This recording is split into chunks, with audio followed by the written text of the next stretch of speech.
श्री राम दोस्तों, सभी भक्त मिलके बोलो जय संतोषी माता की।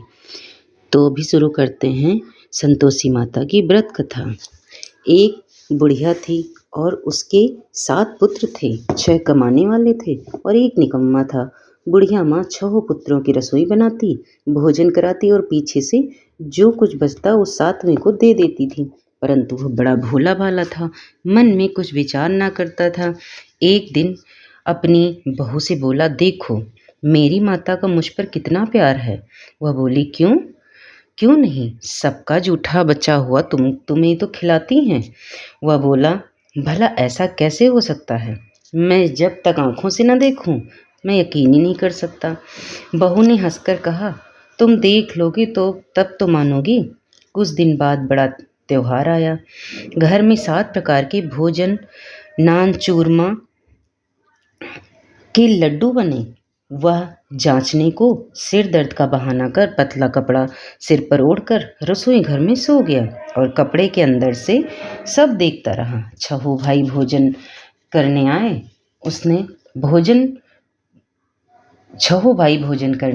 उसने देखा माँ ने उनके लिए सुंदर सुंदर आसन बिछाए हैं, 7 प्रकार की रसोई परोसी है और आग्रह करके जिमा रही हैं। वह देखता रहा।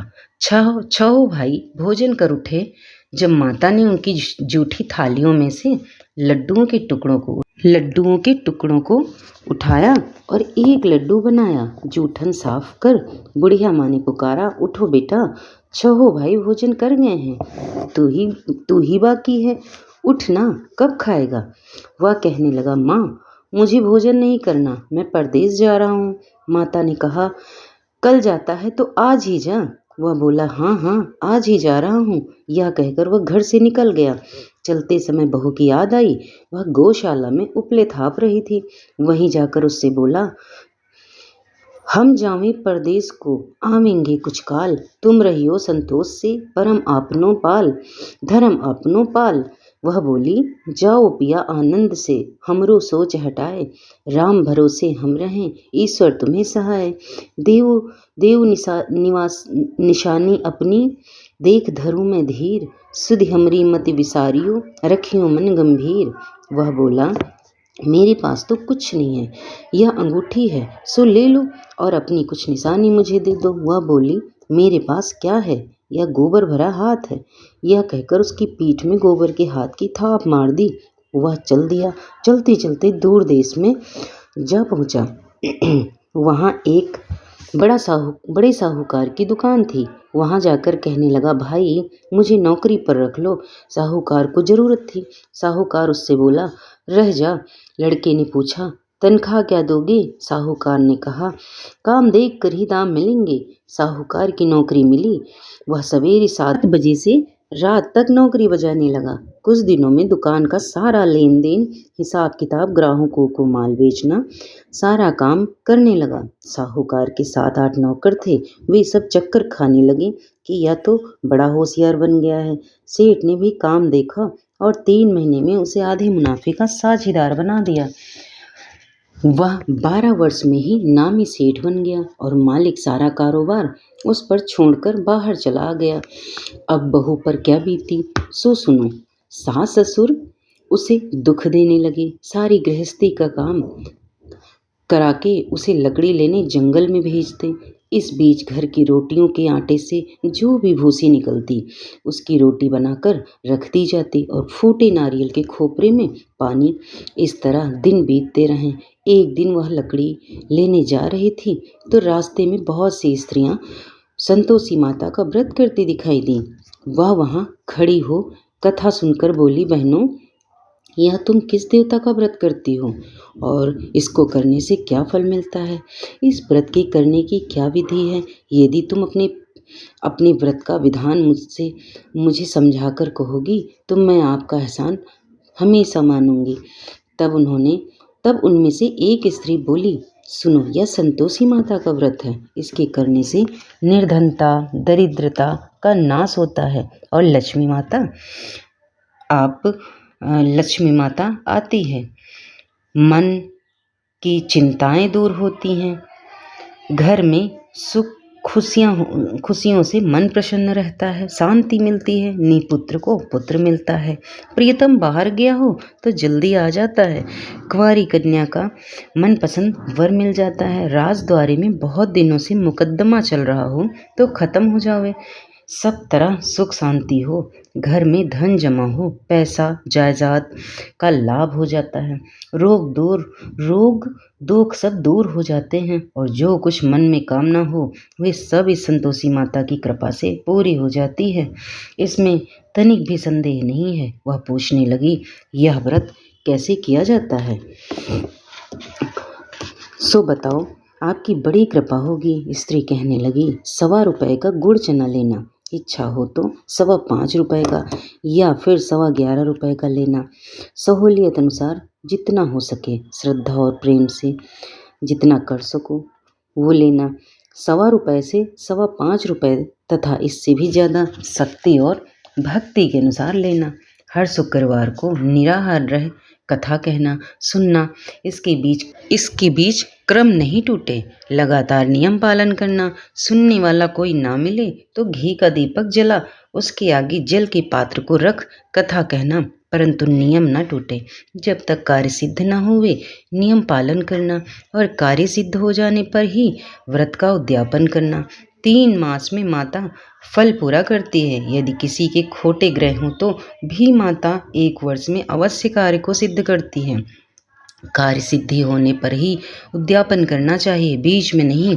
उद्यापन में 2.5 सेर आटे का खाजा तथा इसी परिणाम से खीर तथा खाने का साग करना। 8 लड़कों को भोजन कराना, जहाँ तक मिले देवर जेठ भाई बंधु कुटुंब के लड़के लेना, ना मिले तो रिश्तेदारों और पड़ोसियों के भी चलेंगे, उन्हें भोजन कराना, यथाशक्ति दक्षिणा दे। माता का नियम पूरा करना, उस दिन घर में कोई खटाई न खावे। लेकिन यह सुनकर बुढ़िया के लड़के की बहू चल दी, रास्ते में लकड़ी के बोझ को बेच दिया और उन पैसों से गुड़ चना ले माता के व्रत की तैयारी कर आगे चली और सामने मंदिर देख पूछने लगी, यह मंदिर किसका है? सब कहने लगे, संतोषी माता का मंदिर है। यह सुन माता के मंदिर में जा माता के चरणों में लौटने लगी, दीनहीन होकर विनती करने लगी, माँ मैं निपट मूर्ख हूँ, व्रत के नियम नहीं जानती, मैं बहुत दुखी हूँ। हे माता, हे जगजननी, मेरा दुख दूर करो, मैं तुम्हारी शरण में हूँ माता, दया करो। यह शुक्रवार बीता। एक शुक्रवार बीता ही कि दूसरे शुक्रवार को ही उसके पति का पत्र आया और तीसरे को उसका भेजा हुआ पैसा भी आ पहुंचा। यह देख जेठानी मुँह सिकोड़ने लगी, इतने दिनों में पैसा आया, इसमें क्या बड़ाई है? लड़की ताने देने लगी, काकी के पास पत्र आने लगे हैं, रुपया आने लगा, अब तो काकी की खातिर बढ़ेगी, अब तो काकी बुलाने से भी नहीं बोलेगी। बेचारी सरलता से कहती, भैया पत्र आवे रुपया आवे तो हम सबके लिए अच्छा है। ऐसा कहकर आंखों में आंसू भरकर संतोषी माता के मंदिर आकर मातेश्वरी के चरणों में गिरकर रोने लगी। माँ मैंने तुमसे पैसा नहीं मांगा है, माँ मुझे पैसे से क्या काम है, मुझे तो अपने सुहाग से काम है, मैं तो अपने स्वामी के दर्शन और सेवा मांगती हूँ। तब माता ने प्रसन्न होकर कहा, जा बेटी तेरा स्वामी आवेगा। यह सुन खुशी से बावरी हो घर में जाकर काम करने लगी। अब संतोषी माँ विचार करने लगी, इस भोली पुत्री से मैंने कह तो दिया है तेरा पति आवेगा, पर आवेगा कहाँ से? वह तो स्वप्न में भी इसे याद नहीं करता, उसे याद दिलाना मुझे पड़ेगा। इस तरह माता बुढ़िया के बेटे के पास जा स्वप्न में प्रकट हो कहने लगी, साहूकार के बेटे सोता है या जागता? वह बोला, माता सोता भी नहीं हूँ जागता भी नहीं हूँ, बीच में ही हूँ, कहो क्या आज्ञा है माँ? माँ कहने लगी, मैं तेरा घर बार कुछ नहीं है? वह बोला, मेरा सब कुछ है माता, माँ बाप भाई बहन बहू, क्या कमी है? माँ बोली, भोले पुत्र तेरी स्त्री घोर संकट उठा रही है, घोर कष्ट उठा रही है, माँ बाप उसे दुख दे रहे हैं, वह तेरे लिए तरस रही है, तू उसकी सुधि ले। वह बोला, हाँ माता यह तो मुझे भी मालूम है, परंतु मैं जाऊं तो जाऊं कैसे? परदेश की बात है, लेन देन का कोई हिसाब नहीं है, परंतु मैं हिसाब नहीं है, कोई जाने का रास्ता नजर नहीं आता है, कैसे चला जाऊं? मैं कहने लगी, मेरी बात मानकर सवेरे नहा धोकर संतोषी माता का नाम ले, घी का दीपक जला, दंडवत कर दुकान पर जा बैठना। देखते देखते तेरा लेन देन सब कुछ चुक जाएगा, जमा माल बिक जाएगा, सांझ होते होते धन का ढेर लग जाएगा। वह सवेरे बहुत जल्दी उठ स्नान कर संतोषी माँ को दंडवत प्रणाम कर घी का दीपक जला दुकान पर जा बैठा। थोड़ी देर में वह देखता है कि देने वाले रुपया लाए हैं, लेने वाले हिसाब लेने लगे हैं। कोठे में भरे सामानों के खरीदार नगद में सौदा करने लगे। शाम तक का धन ढेर लग गया।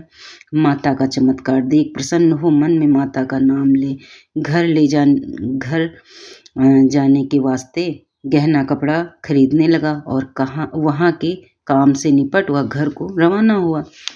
वहाँ बहू बेचारी जंगल में लकड़ी लेने जाती, लौटते वक्त माँ के मंदिर पर विश्राम करती। वह तो उसका रोज आना रुकने का स्थान था। दूर से धूल उड़ती देख माता से पूछती है, हे माता, यह धूल कैसी उड़ रही है? माँ कहती है, हे पुत्री, तेरा पति आ रहा है। अब तू ऐसा कर, लकड़ियों के 3 बोझ बना ले, एक नदी के किनारे रख, दूसरा मेरे मंदिर पर और तीसरा अपने सिर पर रख। तेरे पति को लकड़ी का गट्ठा देख मोह पैदा होगा, वह रुकेगा, नाश्ता पानी बनाकर खाकर माँ से मिलने जावेगा।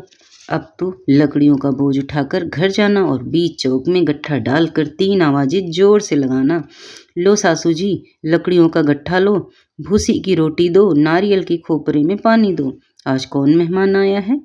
माँ की बात सुन बहू बहुत अच्छा माता कहकर प्रसन्न हो लकड़ियों के 3 गट्ठे ले आई।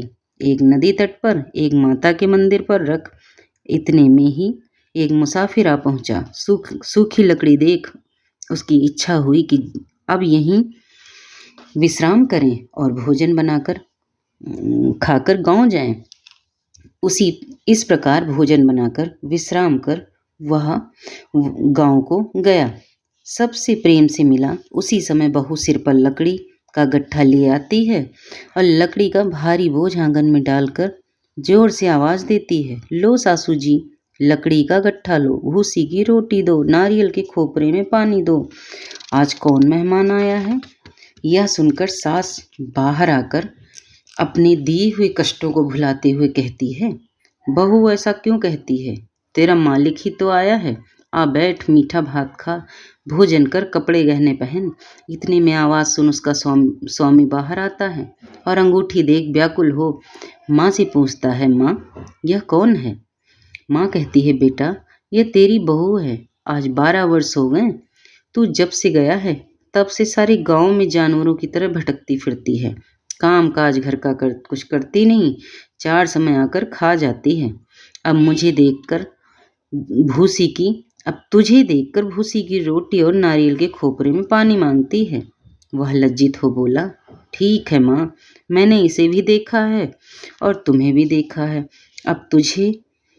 अब मुझे दूसरे घर की ताली दो तो उसमें रहूं। तब माँ बोली, ठीक है बेटा, तेरी जैसी मर्जी, कहकर ताली का गुच्छा पटक दिया। उसने ताली ले दूसरे कमरे में जो तीसरी मंजिल के ऊपर था खोलकर सारा सामान जमाया।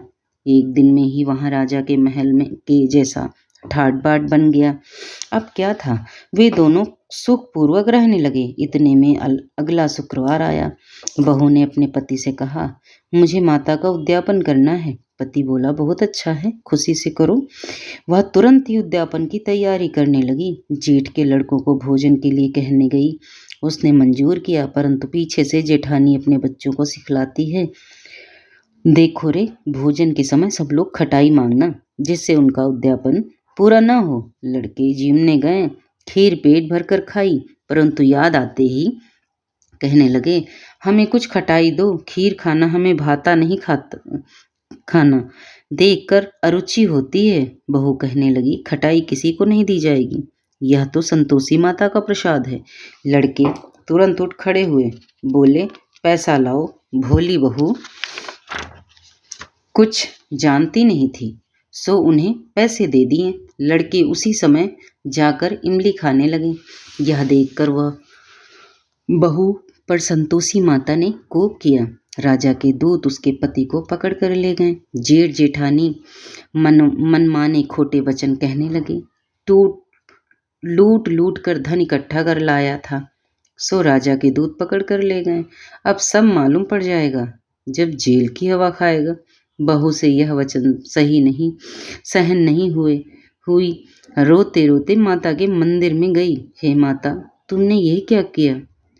हंसाकर अब क्यों रुलाने लगी माँ? माता बोली, पुत्री, तूने उद्यापन करके मेरा व्रत भंग किया है, इतनी जल्दी सब बातें भुला दी। वह कहने लगी, माता, भूली तो नहीं हूँ, ना कुछ अपराध किया है, मुझे तो लड़कों ने भूल में डाल दिया, मैंने भूल से उन्हें पैसे दे दिए, मुझे क्षमा कर दो माँ। माँ बोली, ऐसा भी कहीं भूल होती है? वह बोली, माँ, मुझे माफ़ कर दो, मैं फिर तुम्हारा उद्यापन नहीं करूँगी, मैं तुम्हारा उद्यापन फिर करूँगी। माँ बोली, अब भूल मत करना। वह बोली, अब ना होगी भूल। माँ, अब बतलाओ, अब वह कैसे आवेंगे? माँ बोली, जा पुत्री, तेरा पति तुझे रास्ते में ही आता मिलेगा।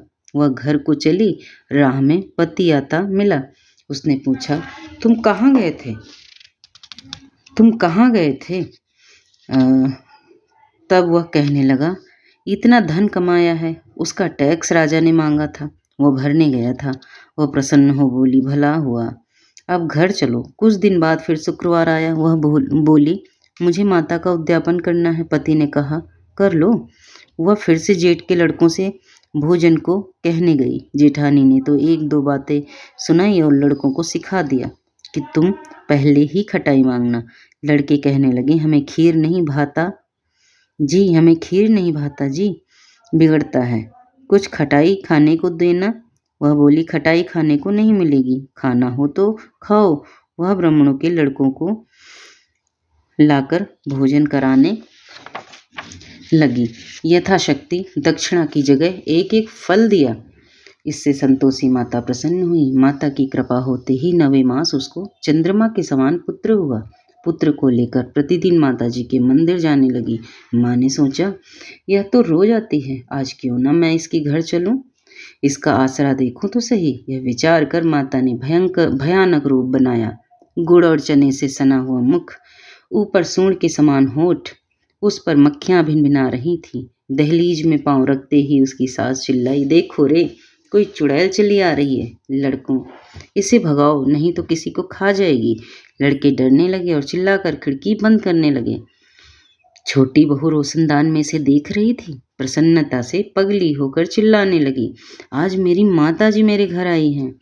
यह कहकर बच्ची को दूध पिलाने से हटाती है। इतने में सास का क्रोध फूट पड़ा। बोली, इसे देख, ये कैसी उतावली हुई है, जो बच्चे को पटक दिया। इतने में माँ के प्रताप से जहाँ देखो वहीं लड़के ही लड़के नजर आने लगे। वह बोली, माँ जी, मैं जिनका व्रत करती हूँ, यह वही संतोषी माता है।